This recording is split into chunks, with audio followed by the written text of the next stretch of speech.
बिस्मिल्लाहिर्रहमानिर्रहीम, अस्सलाम वालेकुम पाकिस्तान। आपको खुशामदीद कहते हैं सुबह की सोच में। मैं हूं मुनीब हामिद और मैं हूं नमरा तारिक। आई होप कि सबकी सुबह का आगाज अच्छा हुआ होगा। खैबर पख्तूनख्वा असम्बली में आज बिल पेश किया जाएगा, बजट पेश किया जाएगा budget and bill, you know, बिल्कुल बजट भी पेश किया जाएगा। I am kind of excited for that. लेकिन सबसे इम्पोर्टेंट सवाल जो है मेरा आज निमरा से है। स्टार्ट के अंदर ही मैं पूछूंगा, क्या आपको पता है कि फाइलर क्या होता है? नहीं। मैं आपको बताता हूँ फाइलर क्या होता है। फाइलर होता है एक बंदा होता है जो जिसका काम होता है ऑफिस में फाइल्स कलेक्ट करना, फिर उसको वो फाइल में डालता है और फिर वो जो है ना उसको जो है ना शेल्फ में डाल वो हमें अच्छा मजाक basically filer non filer is someone जो कि टैक्स जमा करवाता है। मजाक कर रहे हैं, सीरियस हो गए सब। ठीक है, लेकिन ये खतरे की घंटी बज गई है। क्या आप फाइलर हैं या नॉन फाइलर हैं? मैं नहीं हूँ। नहीं है मतलब आपकी सिम तो गई। अच्छा, ये क्या स्टोरी है? 11,000 सिम जो हैं ऑलरेडी जो है ब्लॉक कर चुके हैं पीटीए। और ओनली रीजन इज क्योंकि वो नॉन फाइलर हैं, वो अपनी टैक्स रिटर्न जो हैं वो फाइल नहीं कर रहे हैं। और इससे भी ज्यादा चौंका देने वाली खबर पता क्या है? क्या? उनके पास 5 लाख ऐसे लोगों का डेटा जो है मौजूद है। उन्होंने आइडेंटिफाई कर लिया है जिन्होंने टैक्स फाइल्स नहीं किए, मतलब उनकी भी जो सिम्स हैं वो ब्लॉक हो सकती हैं। बिल्कुल। अच्छा, ये खबर मैंने भी पढ़ी है। मैं भी शायद अब यहाँ पे अपना कुछ हिस्सा जो है शामिल करूँ और नाज़रीन के साथ शेयर करूँ। जी, एफपीआर के जो तर्जुमान है बख्तियार मोहम्मद, उनका ये कहना है कि इनकम टैक्स जनरल ऑर्डर के तहत 22 में से 11,252 सिम्स ब्लॉक कर दी गई हैं। और उन्होंने ये भी साथ कहा है कि टैक्स जमा करने वाला इदारा टैक्स की तामील और टैक्स कल्चर को फरोग देने के लिए पुरअज़्म है। सो आप इसकी बात कर रहे थे, राइट? बिल्कुल जी, इसकी बात कर रहा था। ये खबर मैंने देखी थी, बट आई मतलब आज ही आप जाके ना फाइल करें, नहीं तो जो आपका मोबाइल है माशाल्लाह से सिम वो ब्लॉक हो जाएगी। है वो ब्लॉक हो जाएगी। अब क्या पता वो जो बाकी 11 लाख अफराद तो उसमें आप भी हो, है ना? उसमें मैं हो सकता है मैं भी हूँ। हाँ, लेकिन उसमें हो सकता है आप भी हो। तो आप लोग भी प्लीज टैक्स फाइल करना स्टार्ट करें, जो लोग टैक्स फाइल नहीं कर रहे हैं, और अपना हिस्सा जो है वो अदा करें जी, और कौमी खजाने को जो है भर दें। और इसी तरीके से जो है फिर टैक्स का पैसा जो है वो हम पे खर्च होगा। हम पे खर्च होता है ना। ठीक है। हाँ, आगे चलते हैं। रात को एक बड़ा अफसोसनाक वाकया हुआ। ओह यस, सीरियसली अभी हम इस वक्त रिपोर्ट करें, बड़ा अफसोसनाक वाकया हुआ। वो क्या हुआ? वेरी अनफॉर्चुनेट जी। पाकिस्तान तहरीक इंसाफ के जो ऑफिस था वहाँ पे सीडीए ने कार्रवाई की, ये कह के कि जी ये एनक्रोचमेंट है। और वहाँ की जो पहली मंजिल है जो उसको उन्होंने डिमोलिश भी कर दिया है। बाहर एक कंटेनर पड़ा हुआ था उसको भी उठा के जो उन्होंने बाहर फेंक दिया है, उसको भी उन्होंने तोड़ मोड़ दिया है। इस वक्त क्लिप्स आप देख भी रहे हैं, बल्कि मरकजी दफ्तर पीटीआई का जो है उसको सील कर दिया गया है। सीडीए ने पीटीआई के सेंट्रल सेक्रेटेरिएट में तजावुजात की मद में उसके खिलाफ ऑपरेशन का नाम देकर ये जो दफ्तर है उसको सील किया, तोड़ फोड़ की, इमारत गिरा भी दी है।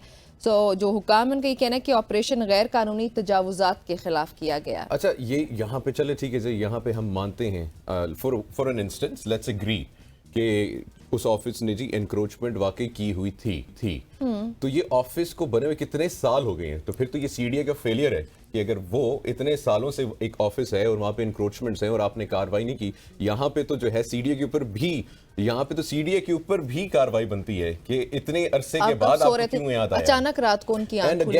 इस तरीके से जब भी आपने कोई कार्रवाई करनी होती है, डिमोलिश करना होता है एनक्रोचमेंट्स को, जो भी अगर है भी एनक्रोचमेंट्स, आपको नोटिस देना होता है।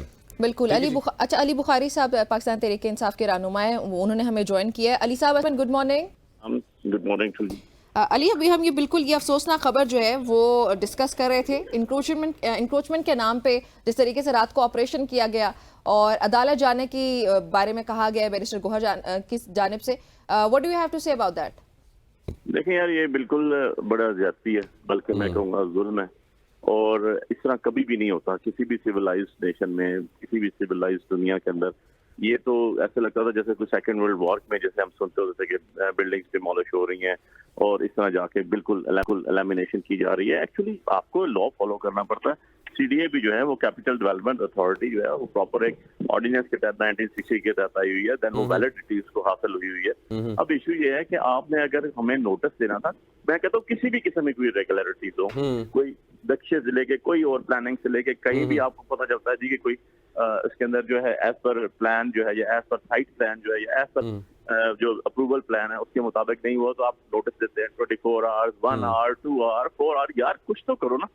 ये तो कोई तरीका नहीं रात के आधे पैर उठ के आप बलडोजर लेके और सारी चीजें लेके पुलिस, इंतजामिया, एडमिनिस्ट्रेशन, ACDC वहां जाके पहुंच जाए, खड़े हो जाए।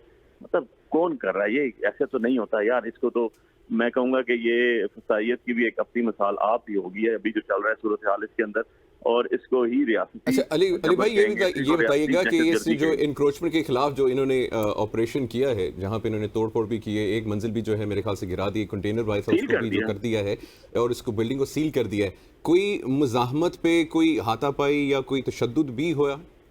देखें जी, मैं वहाँ पहुंचा तकरीबन 12 बजे के करीब। मुझे जब इत्तला हुई उससे पहले उमर अयूब साहब और यहाँ बैरिस्टर गौर साहब पहुंच चुके थे।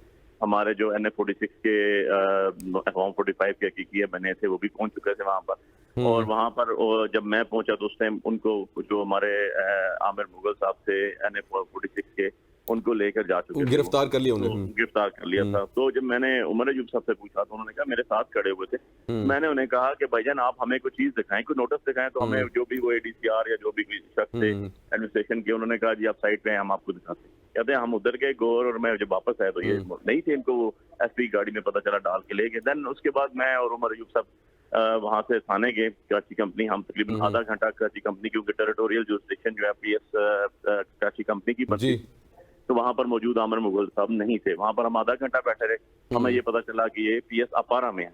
अच्छा। तो हम वहां से निकले, मैं और अपोजिशन लीडर उमर अयूब साहब दोनों, हम लोग वहां से जब मिड वे में थे अपारा में, तो हमें हमारा जो अपना शख्स जो बाहर खड़े थे थाने के, उन्होंने कहा जी कि थाने की गाड़ी कराची कंपनी वापस आ गया। देन वी केम बैक, और हम तकरीबन 12:30 पौने 1 बजे मतलब चक्कर ही लगवाते रहे आपसे? चक्कर लगवाते रहे जी। 1 बजे हम वहां पर पहुंचे, 1:15 तकरीबन नहीं, 1:30 पौने 2 बजे करीब, पौने 2 बजे करीब दोबारा हम जब वहां पहुंचे तो SHO साहब नहीं थे। 5-10 मिनट बाद SHO साहब आए, और उसके बाद हमने कहा जी हमें बताएं, और अपोजिशन लीडर साहब ने कहा कि मैं तो कल कॉल नोटिस दूंगा और करूंगा, ये जितने भी CDA के ऑफिसर्स आए हैं जो अभी वो कहाँ पे हैं आमिर साहब, अभी कहाँ पे हैं?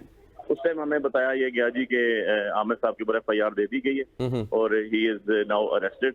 और हमने कहा यार इसने ऑफेंस क्या किया? तो उन्होंने कहा जी कार है सरकार मुदाखलत। लेकिन ये कार है सरकार मुदाखलत क्या कर दिया उन्होंने? किसी पुलिस वाले की वर्दी नहीं फटी, कोई टू मैन भी वीडियोस मौजूद है। यार आप लोगों ने धक्के भी दिए, अपना ऑफिस भी तोड़ा, उसके बाद बंदे को ले जा रहे हो। देन पता ये चला जी कि SHO साहब ने मुझे और उमर अयूब साहब को कहा कि हमने FIR दे दी है और हम सुबह इनको जो है मैजिस्ट्रेट के सामने पेश करेंगे। अली भाई ये बताइएगा कि इस पे लीगल स्टैंडिंग क्या है? अभी मैं और निम्रा यही डिस्कस कर रहे थे कि अगर जी एक तो नोटिस देना होता है, दैट इज अ मस्ट, लेकिन हम फर्ज करते हैं कि वाकई इंक्रोचमेंट थी, ठीक है, तो अगर इंक्रोचमेंट थी तो ये कार्रवाई पहले क्यों नहीं की गई? मतलब ये तो सीडीए की नाकामी भी बनती है ना। बिल्कुल, सीडीए तो वैसे ही अपने नोयत का कहते हैं, अपनी मिसाल आप ही एक डिपार्टमेंट है जी। अब इशू ये है कि अगर इंक्रोचमेंट थी भी और आपके पास कोई इन्फॉर्मेशन थी, तो नोटिस का मतलब ही ये होता है कि अगलों को कहा जाता है कि 24 आवर्स है, 48 आवर्स है, आपके पास 1 दिन है, 2 दिन है, 1 घंटा है, अपनी जो ये इंक्रोचमेंट जो है इसको आप रिमूव करें, नहीं तो हम आगे करेंगे। This is the notice. Basically notice का मकसद क्या है कि बताया जाता है अगलों को कि भाईजान आपके खिलाफ ये चीज हमारे पास मौजूद है, इसको रिमूव करें, इसको एड्रेस करें। और अगर वो एड्रेस हो जाता है तो आप जाके उनको कहते हैं ओके फाइन जी, हमने नोटिस पे ड्रॉ कर दिया। और सीडीए यूं ही करती है हमेशा, ये तो कभी नहीं होता। बड़ी इंटरेस्टिंग बात यह है कि आधी रात को सीडीए का कौन सा नोटिस आया, कैसे ऑफिसर्स उठे, वहां के एनफोर्समेंट उठी, इंक्रोचमेंट एंटी इंक्रोचमेंट टीम उठी, वहां से DCR उठा, AC उठा, उसके साथ SP उठा, सारे के सारे। तो ये तो ऑलरेडी प्लान प्रोग्राम था और ये करने के लिए तो अली साहब जब ये सारे पॉइंट्स आपने सीडीए के सामने रखे कि इतनी क्या ही इमरजेंसी हो गई है कि आपको रातों रात ऑपरेशन करना पड़ा है out of nowhere, without any notice, without anything, तो उनका क्या इस पे पॉइंट ऑफ व्यू था? कोई पॉइंट ऑफ व्यू नहीं था जी, बस ऊपर से हुक्म है, ऊपर से हुक्म है, ऊपर से हुक्म है सर। अच्छा, ऊपर से हुक्म है। ओके, अच्छा ये इनको कहा कि हमें तो शक हो गया कि अल्लाह पाक का हुक्म तो नहीं आ गया। ऊपर से हुक्म है इनको। लेकिन काफी कारकुनान गिरफ्तार करने की खबरें भी आ रही हैं। लगभग कितने कारकुनान है तहरीक इंसाफ के जिनको गिरफ्तार किया? अभी तक क्योंकि रात को 3 बजे मैं और उमर अयूब साहब जो है हम लोग वापस निकले वहां से, उस टाइम तक आमिर साहब जो थे NF-48 वाले वो अरेस्टेड थे, क्योंकि उनका तो कंफर्म हमें उन्होंने बता दिया कि FIR रजिस्टर्ड है और वो उनके खिलाफ FIR है। बाकियों के अभी तक हमारे पास कोई पेटेंट इंफॉर्मेशन नहीं है, क्योंकि जब तक वो FIR लेके एक्यूज को, सो कॉल्ड एक्यूज को मैजिस्ट्रेट के सामने पेश नहीं करेंगे तो पुलिस तो हमें कुछ बताती ही नहीं है, इंफॉर्मेशन ही नहीं दे रही। अच्छा, ये अभी अच्छा आप लोगों के हिसाब से this was an unlawful operation by the CDA, तो सीडीए के खिलाफ जो है लीगल प्रोसीडिंग्स कोई आप केस तैयार करें, इनके खिलाफ जाएंगे? बिल्कुल जी, वो बैरिस्टर गौर साहब ने भी ऐलान किया था कि हम इनके अगेंस्ट, इनकी जो एक्ट हुआ है इस एक्ट के अगेंस्ट जो है हम इसको चैलेंज करेंगे और इसके अंदर हम हाई कोर्ट की जुरिस्डिक्शन को भी इस्तेमाल करेंगे और एलिमेंट पोर्शन जो हमारी जुरिस्डिक्शन बनती है इसकी हमारे लीगल फोरम की, वो भी अडॉप्ट करेंगे अगेंस्ट दी नोटिसेस। वो तो एक चीज होगी ना, इफ्स हो कि अगर कोई थे तो जो हमें नहीं दिए गए, और दूसरा ये जितने तीनों जो आप बेसिकली देखें ना, तीनों इदारे जो हैं, आपकी पुलिस, आपका इस्लामाबाद ICT एडमिनिस्ट्रेशन और आपकी CDA, ये तीनों जो हैं सबॉर्डिनेट इदारे हैं इंटीरियर मिनिस्ट्री के, तो वजारत दाखिला इसमें of and on directly involve है। तो ऐसी सूरत हाल के अंदर सब कुछ उनके नोटिस पे है। अब ये तो वही बताएंगे भाई कौन ऊपर था, किसने, सेक्रेटरी ने कहा है, इंटीरियर मिनिस्टर ने कहा है, हु इज इन्वॉल्व्ड इन। अली बुखारी साहब, ये भी बताएं कि आपके कुछ कारकुनान पे कातिलाना हमले हो रहे हैं, गिरफ्तारियां हमारे सामने, एक साल से ज्यादा आपके कारकुनान जो हैं वो या तो रूपोश हैं, या तो अगर वो नहीं है तो वो जेलों में।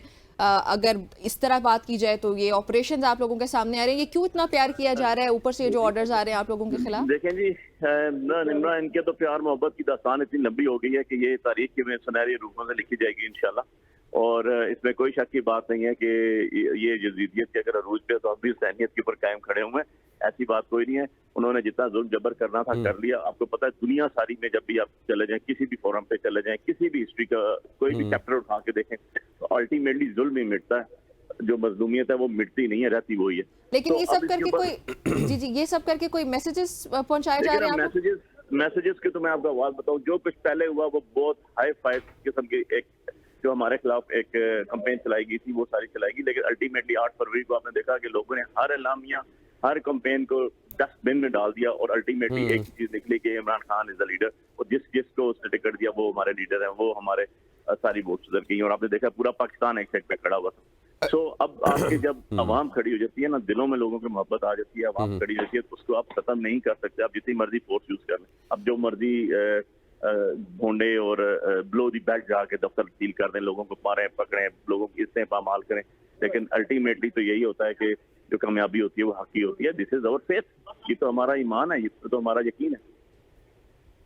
राइट, ठीक है जी। अली बुखारी साहब, बहुत बहुत शुक्रिया हमें ज्वाइन करने के लिए। और खबर ये अपडेट सिंह जी के CDA ने जो है रात को एक ऑपरेशन करके एनक्रोचमेंट के खिलाफ जो है पाकिस्तान तहरीक इंसाफ के ऑफिस की जो एक मंजिल है उसको गिरा दिया है, और अब जो ऑफिस है उसको सील भी कर दिया गया है। बहुत सारे सवाल भी कारकुनान को गिरफ्तार भी किया गया है, गिरफ्तार भी किया गया। अच्छा, अभी हम आगे बढ़ते हैं। खैबर पख्तूनख्वा के माली साल 2024-25 का बजट आज सूबाई असम्बली में पेश किया जाएगा। अगर इसकी हजम की बात करें, 1700 अरब रुपए से जायद का ये इसका हजम रखा गया, इसका वॉल्यूम जो है, और IMF के साथ तयशुदा मुआहदे का बजट 100 अरब रुपए तक सरप्लस होगा।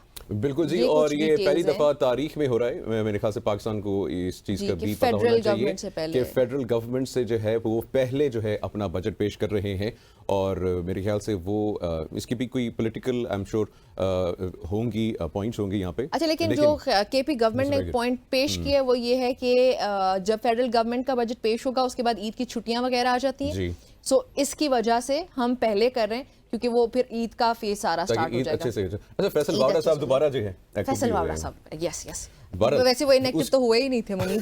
फयाज खान हमारे रिपोर्टर हमें ज्वाइन किया पेशावर से, उनसे जी मजीद इन्फॉर्मेशन हैं जी, बजट कब जो है वो ऑफ कोर्स पेश तो किया जा रहा है, लेकिन उसमें क्या फर्दर डिटेल्स है। फयाज, अस्सलाम वालेकुम।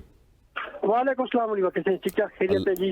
अल्हम्दुलिल्लाह बिल्कुल ठीक ठाक। अच्छा, ये बताइए, अल्हम्दुलिल्लाह ऑल वेल, आपसे आपकी सेहत ठीक है, आप ठीक हैं, खैरियत से हैं? शुक्र, बिल्कुल जी, बिल्कुल। अच्छा जी, खैबर पख्तूनख्वा बजट के बारे में बताएं, क्या डिटेल्स हैं, पहले पेश कर रहे हैं, ऐसा क्यों है?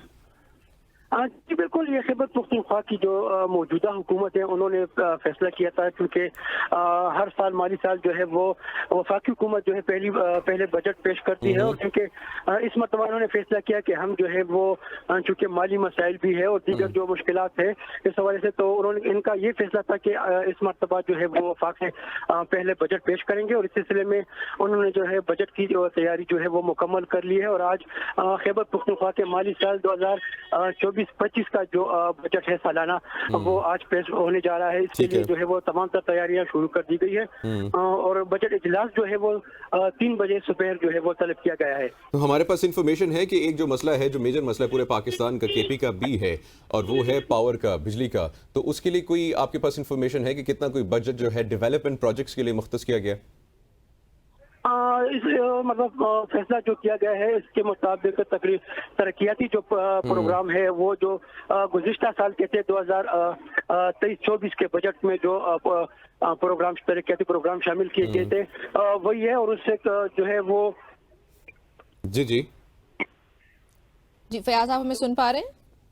जी वो तरक्याती प्रोग्राम जो है वो 2023 और 24 के जो बजट में थे वही जारी रखने का फैसला किया गया है, क्योंकि माली मुश्किलात का सामना है सूबे को इस वक्त काफी हद तक, और इस सिलसिले में जो कहा जा रहा है कि ज्यादातर जो है वो नए मंसूबे जो है वो शुरू नहीं किए जाएंगे, वही पुराने मंसूबे जो है उस पर इत्तेफाक किया जाएगा। जी, और जो अभी अमीन साहब जो है जिस पे नाराज भी थे फेडरल गवर्नमेंट से, जो है उनकी जो पुरानी अदायगियां मौजूद हैं ऑलरेडी फेडरल के पास, उसके बारे में क्या अपडेट्स हैं? क्या वो अदा कर दी जाएंगी बजट से पहले या वो बजट के बाद अदा की जाएंगी, क्योंकि बजट तो फेडरल ने रिलीज करना है? बिल्कुल जी सर, जो मौजूदा सूरत हाल है, क्योंकि एक तरफ तो अली अमीन गंडापुर की जानिब से जो है वो बयानबाजी का सिलसिला जारी है, और इस सिलसिले में वो भी हर दूसरे दिन जो है वो कोई ना कोई जो है बयान जारी कर देते हैं, जिसकी वजह से खैबर पुख्तनख्वा हुकूमत और वफाकी हुकूमत में जो दूरियां थी, ये कहा जा रहा था कि अली अमीन गंडापुर के आने के बाद जो है इनके माबेन थोड़ा सा ये फासला जो है वो कम हो जाएगा, चूंकि समझदार अब बंदा है, ये समझता है सियासत पे, तो लेकिन ऐसा नहीं हो सका, क्योंकि अभी तक जो है खैबर पुख्तनख्वा हुकूमत और वफाक के माबेन जो है वो रसाकशी जो है वो जारी है, और अभी तक मामला जो है तय नहीं पाए गए हैं। अच्छा, एक और सवाल वेरी क्विकली, फिर हमने ब्रेक की जानिब जाना है। फयाज, आईएमएफ की कंडीशंस भी हैं, क्या केपी गवर्नमेंट ने आईएमएफ की कंडीशंस को मद्देनजर रखते हुए बजट तैयार किया है, या उन्होंने जो है उसको इग्नोर किया है? नहीं जी, बिल्कुल ये आईएमएफ की जो शराइत है उस पर पूरा मनो अनअमल करने का फैसला किया गया है, और इस सिलसिले में जो है वो 100 अरब रुपए जो है सरप्लस बजट रखा गया है। ये सरप्लस बजट जो रखा गया है ये आईएमएफ की जो शराइत है उसको पूरा करने के लिए ये रखा गया है। जी ठीक है जी, फयाज साहब बहुत बहुत शुक्रिया जी हमें ज्वाइन करने के लिए। और ये अपडेट्स हैं जी केपी गवर्नमेंट की जो बजट है जो आज पेश किया जाएगा। जी बिल्कुल ऐसे ही आज शाम 3 बजे पेश किया जाएगा, और उसमें मुतादिद प्रोग्राम्स हैं नौजवानों के लिए भी। आई एम एक्सपेक्टिंग कि कुछ प्रोग्राम्स जो हैं वो मुतारिफ करवाए जा चुके हैं, और उसके लिए बजट मुख्तस किया गया है। बिजली की भी बातचीत हमने करनी है कि बिजली का शॉर्टफॉल जो है वो पूरे मुल्क में ही हम देखते हैं, इतनी ज्यादा गर्मी बढ़ती चली जा रही है। इस गर्मी में ओवरऑल अगर पूरे मुल्क की, किसी एक शहर में नहीं, लोड शेडिंग वगैरह बढ़ती चली जा रही है। मुल्क भर में जो बिजली का शॉर्टफॉल है वो 6623 मेगावाट तक पहुंच चुका है। बिल्कुल, लेकिन ये बात जो है हमने ब्रेक के बाद करनी है, तो जरा आप लोगों ने कहीं जाना नहीं है, बिजली के शॉर्टफॉल के ऊपर जो है बात करेंगे एक छोटे से ब्रेक के बाद।